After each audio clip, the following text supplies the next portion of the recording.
গতকাল অর্থাৎ ২রা মার্চ ২০২৬ আমাদের সুপ্রিম কোর্টের দুইজন আইনজীবী বন্ধু চৌধুরী মোহাম্মদ রেদওয়ান এবং গাজী এমডি মাহবুব আলম দুটি রিট পিটিশন দাখিল করেন। যে দুটি রিট পিটিশনে চ্যালেঞ্জ করেন ওনারা যে এই যে জুলাই জাতীয় সনদ উইদিন ব্র্যাকেট সংবিধান সংস্কার বাস্তবায়ন আদেশ এবং আরেকটি গণভোট অর্ডিন্যান্স, এই দুইটি কেন অবৈধ হবে না, কারণ সংবিধানের সঙ্গে সাংঘর্ষিক। আপনারাও পরিচিত এই শব্দের সঙ্গে, যে এটা আল্ট্রাভাইরাস টু দ্য কনস্টিটিউশন। গতকাল সুপ্রিম কোর্টের একটি সম্মানিত রিট বেঞ্চে, দ্বৈত বেঞ্চে বিচারপতি মোহাম্মদ রাজিকাল জলিল এবং বিচারপতি মোহাম্মদ এমডি আনোয়ারুল ইসলাম মহোদয়ের কোর্টে আমাদের সুপ্রিম কোর্টের সিনিয়র আইনজীবী এহসানুল করিম এবং আমরা হিয়ারিং করি ও ব্যারিস্টার জ্যোতির্ময় বড়ুয়া সহ অনেক আইনজীবীগণ হিয়ারিং করে। কোর্ট অত্যন্ত ধৈর্য সহকারে শোনেন এবং রাষ্ট্রের সর্বোচ্চ আইন কর্মকর্তা সম্মানিত attorney general, additional attorney general, তাদেরকেও হিয়ারিং শোনেন এবং আরও কয়েকজন আমাদের সুপ্রিম কোর্টের আইনজীবী বন্ধু যারা এই মামলায় এই প্রেয়ারের সঙ্গে একমত নন। যদিও প্রথা নাই রুল ইস্যুর আগে কাউকে শোনা, কিন্তু তবু কোর্ট শুনেছে অ্যাজ এ লিবারাল ভিউ। এবং আজকে আদেশের জন্য ছিল, আজকে আদেশ হয়েছে, মহামান্য হাইকোর্ট আদেশ দিয়েছে যে রাষ্ট্রপতি কর্তৃক প্রণীত 13/11/2025 জুলাই জাতীয় সনদ সংবিধান সংস্কার বাস্তবায়ন আদেশ কেন অবৈধ হবে না, সেই মর্মে 4 সপ্তাহের মধ্যে রুল দিতে বলেছে। এবং আরও একটি গণভোট আদেশ, সেই গণভোট অর্ডিন্যান্স যেটা, সেটাও কেন অবৈধ হবে না, সেই মর্মে রুল জারি করতে বলেছে। অর্থাৎ এর মধ্য দিয়ে জুলাই বাস্তবায়ন সংস্কার আদেশ এবং গণভোট সুপ্রিম কোর্টের বিচারাধীন বিষয় হয়ে গেল। আমরা আশা করি ঈদের পরে কোর্ট খুললে এইটা চূড়ান্ত শুনানি হবে।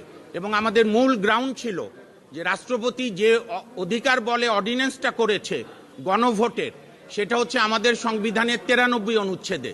সেখানে আছে রাষ্ট্রপতি এমন কোনো অর্ডিন্যান্স করতে পারবে না যে বিষয়বস্তু আমাদের সংবিধানে নাই। আমাদের বর্তমান সংবিধানে গণভোটের কোনো বিধান নাই। আর আরেকটা আমরা যে বেসিক রিজনটা বলেছি, কোর্ট প্রাইমা ফেসি কনসিডার করেছে যে 1972 সালের পর থেকে, সংবিধান গৃহীত হওয়ার পর থেকে প্রেসিডেন্ট অর্ডার বলে কোনো কিছু আমাদের রাষ্ট্রের সাংবিধানিক কাঠামোতে নেই। কাজে দুটি কেন ইলিগাল হবে না, এই মর্মে রুল দিয়েছে এবং এই দুইটি বিষয় এখন সর্বোচ্চ আদালতে বিচারাধীন।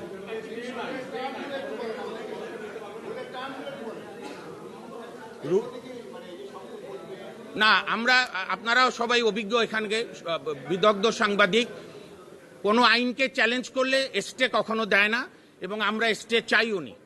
আমরা বলেছি, আমার ভাই যেটা জিজ্ঞেস করছেন, রুলের এক্সাক্ট টার্ম হচ্ছে জুলাই সংস্কার বাস্তবায়ন উইদিন ব্র্যাকেট সংস্কার আদেশ কেন অবৈধ হবে না এবং গণভোট অর্ডিন্যান্স কেন অবৈধ হবে না, যার মধ্য দিয়ে এই দুইটি বিষয় সর্বোচ্চ আদালতের বিচারাধীন থাকলো।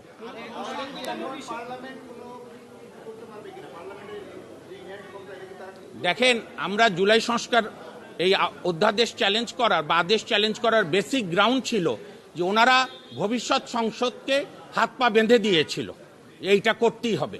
তা আমরা সেই ভুলে করব না। বাংলাদেশের মাননীয় প্রধানমন্ত্রী তার জাতির উদ্দেশ্যে ভাষণে বলেছিলেন, শেষ লাইন, যে দিন শেষে আইনের শাসনই হবে আমার সরকারের মূল কথা। আমরা বিশ্বাস করি যে বর্তমান সরকার এবং সংসদ রুল অফ ল প্রতিষ্ঠা করার জন্য যা যা প্রয়োজনীয় মনে করেন তারা করবেন। সেইটা আমরা ডিলিট করে দিয়েছি, কারণ মেইন অধ্যাদেশটার উপরে রুল হলে, যদি আমরা রুলে ইনশাল্লাহ বিজয়ী হই, তখন তো শপথ টপথ সবই বাতিল হয়ে যাবে। মেইন অধ্যাদেশকে আমরা সহজ বাংলায়, আমরা জুলাই সংস্কার শর্টকাটে আদেশ এবং গণভোট, এই দুটির প্রোপ্রাইটি চ্যালেঞ্জ করেছি। এই দুইটি সংবিধানের সঙ্গে সাংঘর্ষিক, কারণ বিগত সরকার 106 অনুচ্ছেদে সুপ্রিম কোর্টের অ্যাডভাইস নিয়ে 8ই আগস্ট তারা সাংবিধানিকভাবে ওত নিয়েছে। সো বাংলাদেশ সবসময় সাংবিধানিক শাসনের মধ্যে ছিল।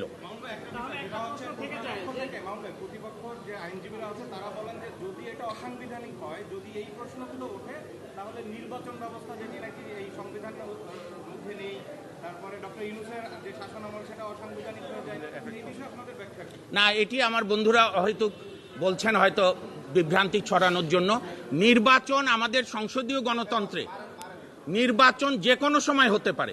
আপনারা অবগত আছেন, বিশ্বের বহু গণতান্ত্রিক দেশে মধ্যবর্তী নির্বাচন হয়, 2 বছর পর হয়। রাষ্ট্রপতি মনে করে সংসদ ভেঙে দেওয়া দরকার। এইখানে পৃথিবীর কোনো সংবিধানে, আমি একজন সাংবিধানিক আইনের ছাত্র হিসাবে কোনো সংবিধানে আমি দেখিনি যে কোনো দেশের প্রধানমন্ত্রী পালিয়ে গেলে সেই দেশে কি হয়। তাহলে একটি প্রশ্ন থেকে যায় যে গণ অভ্যুত্থান তো হয়েছিল, গণ অভ্যুত্থানটা তো সংবিধানে আছে কিনা, আমার এই প্রশ্নটার উত্তর আপনি দেবেন। আর পরবর্তীতে গণ অভ্যুত্থানের যে ম্যান্ডেট নিয়ে সরকার এসেছে, তারাও তো সেই ম্যান্ডেট নিয়ে এসেছে যে সংস্কারের, তাহলে সেই বিষয়টা কি হবে? আপনার সুন্দর প্রশ্নের জন্য ধন্যবাদ। গণ আন্দোলন, গণ অভ্যুত্থান জুলাইতেই প্রথম না। আমরা আমাদের ছাত্র জীবনে 90 তো গণ অভ্যুত্থান করেছি না, সেটা না থাকলেও জনতার আন্দোলনে পরে সেটাকে রেটিফাই করেছে। আরেকটা বিষয় আমরা ক্লিয়ার করে দেই, আমি একজন আইনজীবী হিসাবে এবং আমাদের রিট পিটিশনার, আমরা কোন অবস্থাতেই সংস্কারের বিরুদ্ধে না। আমরা পর্যাপ্ত সংস্কার চাই, সংবিধানের, গণমাধ্যমের, বিচার বিভাগের, নির্বাহী বিভাগ, পুলিশ, কিন্তু সেটি হতে হবে বৈধ আইনি কাঠামোর মধ্যে, নাহলে সবই ভেস্তে যাবে। এবং নির্বাচনের সঙ্গে এর কোনো দ্বন্দ্ব নেই। আমরা অন্তর্বর্তী সরকারকেও চ্যালেঞ্জ করিনি। তারা তো সংবিধানের 106-এর প্রধান আপিল বিভাগের অ্যাডভাইস নিয়ে ওত নিয়েছে সংবিধান রক্ষা করবে, আমরা সেটাকেই এগিয়ে নিয়ে আসলাম। আমরা তো ওই আদেশের আমরা তো ওই আদেশের পুরাটা চ্যালেঞ্জ করি না। আমরা তো ওই আদেশের, আপনি সুন্দর প্রশ্ন করেছেন, আমরা তো ওই আদেশের সমস্ত আদেশ চ্যালেঞ্জ করিনি। আমরা সেকশন 3 যেটাই গণভোট হয়েছে, সেকশন 3। হ্যাঁ, এরকম হয়, আমি বলি না, আমি আপনাকে বলি, আমাদের সুপ্রিম কোর্ট 8ম সংশোধনী বাতিল করেছিল পার্ট, সেটা হচ্ছে হাইকোর্ট কেন বিভক্ত হলো, রাষ্ট্রধর্ম ইসলাম ছিল, এর অতীতে বহু নজির আছে।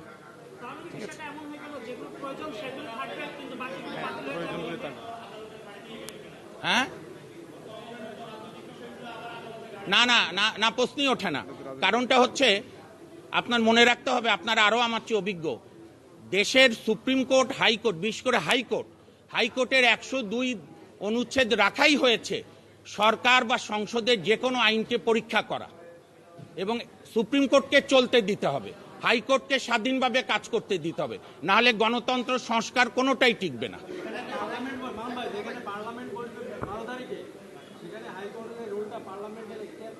না, কোনো কাটেল করলো না, কারণ প্রেসিডেন্ট অর্ডার, এটা পার্লামেন্টও নেওয়ার কোনো সুযোগ নেই, এটা ভয়েড অ্যাব ইনিশিও, এটা জন্ম থেকেই মৃত। ঠিক আছে, থ্যাংক ইউ।